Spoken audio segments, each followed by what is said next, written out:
Judul buku enggak perlu, karena ini dalam kolom. Nah, halaman ini yang perlu dicatat untuk mahasiswa kita. Kemampuan baca untuk 1 SKS dalam bahasa Indonesia itu 10 lembar. 10 halaman. Kalau 10 lembar nanti halamannya bolak-balik kan 20 itu. 10 halaman kemampuan mahasiswa Indonesia. Jadi kalau kita 3 SKS, nah, kasih 30 halaman untuk membaca. Dari entah 1 buku, entah 2 buku, entah 3 buku, totalnya adalah 30 halaman untuk 3 SKS per tatap muka. Nah, kalau enggak seperti itu, nanti akhirnya enggak terbaca, atau kalau dibaca menghabiskan waktu, mengganggu mata kuliah yang lain. Jadi isi bagian LPS, nama program studi tadi sudah, nama kode sudah, nama dosen sudah, itu di bagian atas-atas saja. Nah, CPL yang dibebankan pada mata kuliah, itu dinamakanlah CPMK, capaian pembelajaran mata kuliah. Ini istilah baru-baru pula itu. Sebenarnya sama aja. Kalau umum kan mata kuliah. Saya lanjut aja. Ya. CPL pembelajaran mata kuliah, reformasi kembali dengan makna yang sama dan lebih spesifik terhadap mata kuliah dapat dinyatakan sebagai capaian pembelajaran mata kuliah atau CPMK. Nah, CPMK, jabaran CPL yang dibebankan roda MPK yang dilaksanakan ditujukan untuk pencapaian CPL dan berpotensi diperoleh potensi tambahan yang selaras dengan CPL. Ini keterangan-keterangan tidak begitu penting. Ya. Lanjut aja. Ya. Bahan kajian pembelajaran, materi pembelajaran. Nah, ini yang perlu disebutkan itu nanti adalah kajian-kajiannya itu, ya, bukan bab lagi, tidak ada istilah bab lagi. Nah, karena apa? Bisa dari cabang atau ranting atau bagian bidang keilmuan atau bidang keahlian yang dikembangkan oleh program studi. Bisa dalam bentuk buku ajar, modul, diklat, petunjuk, dan lain sebagainya. Ini udah begitu penting. Ya. Bentuk metode pembelajaran, nah, nanti pada mata kuliah metode itu, ya ini bisa dibaca. Nah, ini saya yang penting adalah pengaturan SKS. Ya. Ini sesuai dengan Permendikbud nomor 3 tahun 2020 pasal 19, dan sebenarnya ini peraturan sudah lama, ya, hanya diperbaiki aja. Karena kalau ada menteri baru tidak mengeluarkan permen, rasanya tidak afdol gitu. Kayak tidak kerja menterinya. Jadi sibuk membuat permen aja. Permennya menghabiskan anggaran pula. Ya. Nah, tetap aja bahwasanya untuk 1 SKS 50 menit untuk per minggu dalam 1 semester itu. Ya. Lalu kegiatan terstruktur, penugasan terstruktur 60 menit, kegiatan mandiri 60 menit. Jadi 1 SKS itu 170 menit. Belajarnya mahasiswa. Yang di hadapan kita hanya 50 menit. Kalau itu kuliah. Responsi atau tutorial. Jadi kalau kita punya 4 SKS, hak kita adalah 200 menit. Lalu di sini 4 jam, di sini 4 jam. Karena itu kita perlu pikirkan tugas terstruktur dan tugas mandirinya oleh mahasiswa itu. Jangan sampai berlebih dari jatah kita. Saya pernah kuliah, dosennya semangat betul. Mata kuliah itu 4 SKS. Tapi dia minta mahasiswa masuk Senin dan Kamis. Senin 200 menit, Kamis 200 menit. Berarti masuknya aja sudah lebih. 200 menit kan sudah 4 SKS. Tambah lagi 200 menit, 4 SKS lagi. Berarti 8 SKS. Padahal yang tercatat 4 SKS. Nah ini ya terlalu semangat, tapi melanggar aturan. Nah tugasnya luar biasa. Setiap ketemu itu minimal 20 soal. Minimal, kadang-kadang 30-40 soal. Dan kalau hari Senin 40 soal, itu hari Kamis sudah harus diserahkan. Hari Kamisnya kasih lagi, nanti hari Senin harus sudah diserahkan. Nah, pada saat dari Kamis itu masuk, diserahkan itu diperiksa.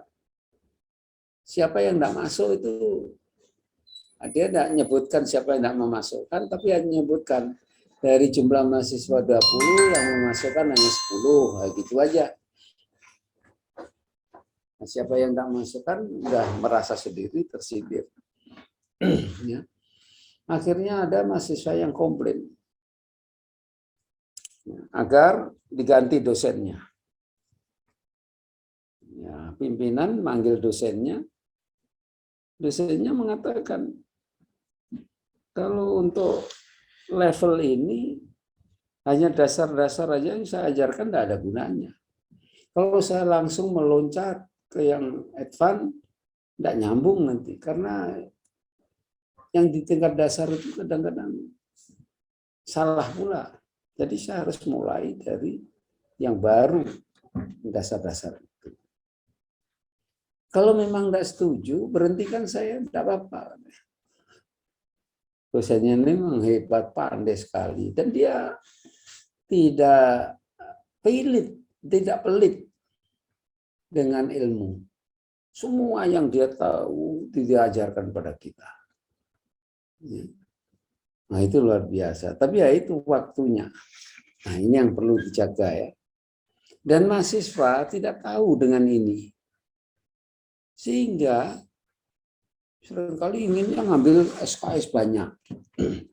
Kalau 20 SKS saja, kalikan dengan 170 menit, untuk satu SKS kali 20, udah berapa menit itu? Udah berapa jam seminggu dia harus membaca, belajar? Sekitar 56 jam, 66. Kamu mau ambil 24 SKS. Nah, kalau di negeri orang yang asalnya di Amerika, orang ngambil 12 SKS sudah pulang pergi sampai jam 1 malam. Dia belajar. Di awal, ngambil 24 SKS, masih mau masih ngobrol dengan kawan. Masih main gitar yang laki-laki, masih main-main apa-apa yang perempuan. Kalau di sana boleh katakan masa hampir tidak bisa. Jam belajarnya harus banyak. Nah inilah persoalan. Ya. Nah kalau seminar, bentuk pembelajaran lainnya, itu 100 menit, mandirinya 70 menit untuk satu SKS. Tetap 170. Kalau praktikum, nah 170. Magang 170. Wirausaha. Sekarang ini magang-magang yang diperbanyak. Yang celakanya, ya magang itu menggantikan beberapa mata kuliah pula. Mata kuliahnya harus diambil, nilainya dari tempat magang. Nah, ini yang jadi dosen mata kuliah nganggur aja, padahal sudah ada e-learning, harusnya di e-learning harus diikuti, apa tugas-tugas harus dikerjakan. Ya. Instruksi di e-learning itu. Nah, inilah celakanya pelaksanaan yang kurang tepat, ya bisa jadi amburadul. Ya. Kalau masalah merdeka belajar, saya pernah nemui seorang pengusaha luar biasa, dia buka lapak, itu rasanya yang pertama kali online jual beli. Istrinya ketemu dengan saya. Istrinya juga larinya ke wirausaha. Dia mahasiswa Fakultas Ekonomi UI. Dia merasa bahwasanya perlu mata kuliah lain yang diambil dari fakultas lain pada saat dia masih belajar di Fakultas Ekonomi. Apa itu? Hukum. Karena dia harus menguasai hukum perdata. Dalam bisnis kan masalah perdata. Sudah itu masih kurang lagi. Ambil lagi di Fakultas Sospol tentang politik. Karena Indonesia ini ekonominya memang diarahkan oleh politikus. Ya harus tahu tentang politik. Ambil di Sospol. Nah, itulah yang Merdeka Belajar itu. Sesuai dengan kebutuhan di bidang yang dikembangkan. Nah, beberapa saat yang lalu saya dengarkan arahan yang salah pula. Untung tidak dilaksanakan itu.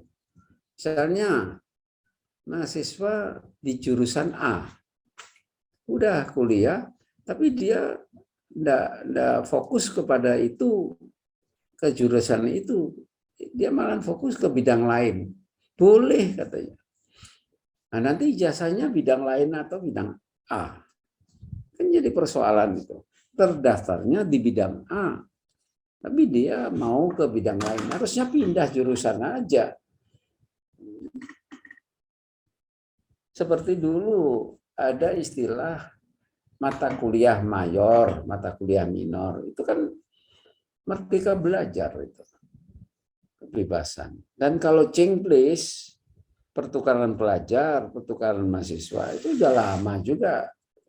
Ya, saya melakukan itu. Saya ngirim mahasiswa ke Jogja, ngirim mahasiswa ke Aceh, Aceh juga ngirim mahasiswa kemari, ngirim mahasiswa ke Jogja, Jogja juga ngirim kemari, tapi pada prodi yang sama dalam satu semester. Jadi mahasiswa itu ngambil mata kuliah yang sama pada perguruan tinggi lain. Nah, nilainya dari dosen perguruan tinggi yang di mana dia kuliah. Nah, itu tentunya kita memilih adalah perguruan tinggi yang setara dengan kita. Tidak asal kirim. Ya. Itu bisa diakui, itu pertukaran mahasiswa. Itu bisa jalan 1 semester atau 1 tahun, boleh itu. Ya. Udah lama itu. Jadi istilah baru aja ini ya. Ya kembali lagi, 1 SKS 170 menit itu hak kita. Kalau kita punya 2 SKS, ini kalikan 2. Itu hak kita untuk 1 minggunya. Ya. Nah, dalam proses pembelajaran ini ada beberapa konsep. Nah, silahkan nanti mana yang terbaik mau dipakai. Ya. Yang penting ada satu pelaksanaan tentang interaktif. Ya.